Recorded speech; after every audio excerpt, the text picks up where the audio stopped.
Oh, sorry, I didn't know that anyone was there. I didn't want to bother you.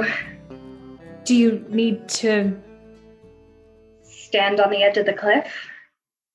Yeah. I do. But I'm in no real hurry. Well, there's plenty of cliff. We could social distance because I didn't bring a mask. I didn't either. Plenty of room. Wait, you didn't come to jump, did you? I didn't. Oh, okay. Good. I just wanted. Did you? No. So, Sometimes I just come out here to think.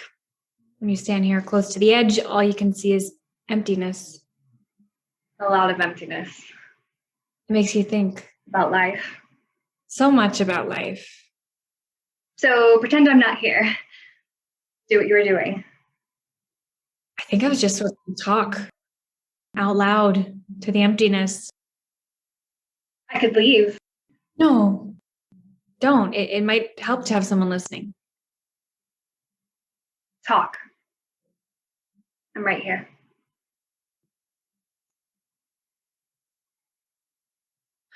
I used to come here with my grandmother when I was a little girl. She told me that she used to come here as a young woman and stand on the edge of this cliff. Whenever she felt like she needed to say goodbye or move on from something, she'd come here where there was nothing to do but think about the things she wanted to move on from or the person she wanted to say goodbye to, whether it was a loved one who had passed or a not so good person that she needed to get out of her life. And that always stuck with me. I've been lucky. I didn't have a lot of bad things happen to me. I mean, of course, there were people I liked. Okay, girls that I liked who needed to be moved on from. A lot of girls. And I'd come out here. She taught me a trick. She told me that I really had to think about the thing or the person I was leaving behind and then write a poem that captured them completely and then turn the poem into a paper airplane and let it fly. And then you have your closure. You've made your peace. You can move on. She said her really good friend Sarah taught her that. But I guess Sarah died before I was born. So I've made paper airplanes about stupid girls and thrown them out into the void, down to the water below, and it made me feel better. But I'd never really lost someone, no one important, until last month when my grandmother passed away. COVID. I'm sorry.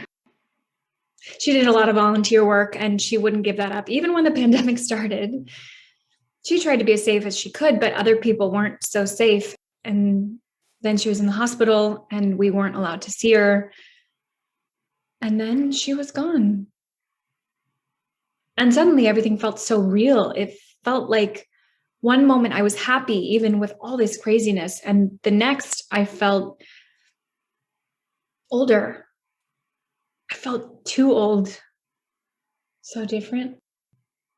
Suddenly I was thinking about the things I never thought about before. The future, what I want to do with my life, how I want it to have meaning, but I don't know what my life means. Sometimes I just feel frozen. I wish I could go back to the way things were, but I can't. So I came out here with a poem I wrote about my grandmother. I wrote everything. I had to write it in tiny letters just to fit it all in. Folded it into a paper plane just like she taught me. But I can't let it go. I can't let her go. So I'm sorry, that was a lot. No, I'm glad I was here to hear that. I'm very sorry for your loss. But you can't let yourself be frozen. I've been frozen. It's no good. Sometimes I even come out here. I just stand here and breathe the air and I tell myself not to let the things I can't change make me crazy. And that I don't have to do everything today. And then I breathe some more. Is that why you're here today? No. Paper airplane. What? Oh no, did someone die? No, it's a girl. Giselle Cooper. You even hear her name and you run fast. But I wrote a poem about her. It wasn't very hard. There are plenty of words that rhyme with witch.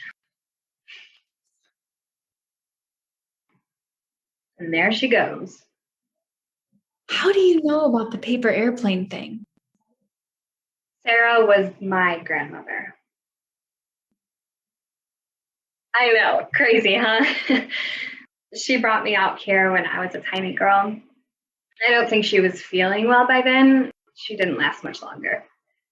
But she told me that before she went, she wanted me to see this place, that it was a special place. She told me what it meant to her and about her friend Irene. My grandmother. So every time I write a paper airplane for a stupid girl, I write one for my grandmother too, just to remember her, to remind myself that even though she's gone, she lives on. And I take a lot of strength from that. So shall we do this together? Okay. On the count of 3. 1, 2. 3. Bye, Grandma. Goodbye, Grandma.